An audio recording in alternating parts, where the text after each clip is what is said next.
গতকাল পর্যন্ত ২৬ জনকে উদ্ধার করেছি। উদ্ধার করে এটা প্রশাসনের মাধ্যমে আমরা হস্তান্তর করেছি।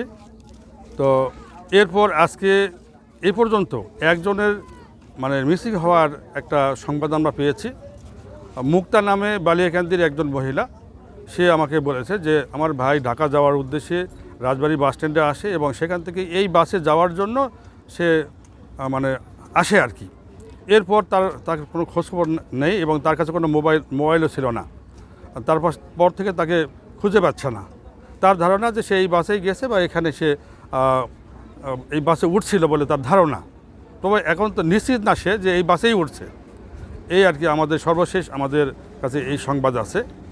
তো আমরা অধিকতর নিশ্চিত হওয়ার জন্য যদি আরও কেউ আছে কিনা অথবা অন্য কোনো কারো রিলেটিভ মিসিং আছে এমন কোনো সংবাদ হয়তো পাওয়া যাবে, আমরা প্রশাসনের মাধ্যমে ডিসি আমাদের টিএনও মহোদয় তাদের মাধ্যমে ডিসি মহোদয় বলেছে যে এই প্রত্যেকটা টিএনওর মাধ্যমে সব জায়গায় মার্কিং করা হচ্ছে এবং সবাইকে জানানো হচ্ছে যে আরও কেউ মিসিং আছে কিনা। এই মেসেজটা আমাদের এখানে পৌঁছাতে বলেছে আমরা।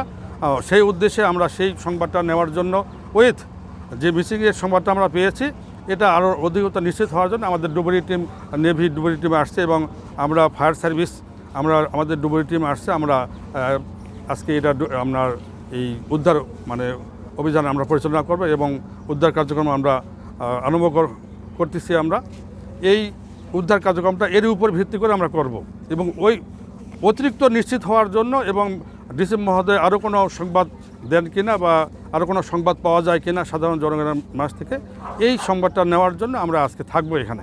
আজকে আমাদের এখানে একটা ডুবুরি টিম থাকবে এবং নেভির ডুবুরি টিম আছে। আর হয়তো কোস্টগার্ড যদি আসে তাহলে তখন দেখা যাবে, এখনও আসে নাই। আমরা যে এলাকাটায় দুর্ঘটনা ঘটছে এই এলাকাটায় আশেপাশে আমরা দেখব। আর দূরে যদি কোথাও যায় সে তো ভেসে উঠবে। আমরা হয়তো বোর্ড দিয়ে দেখারও চেষ্টা করব, দেখি কোন মাধ্যমে পাওয়া যায় যদি আরও কোনো থেকে থাকে।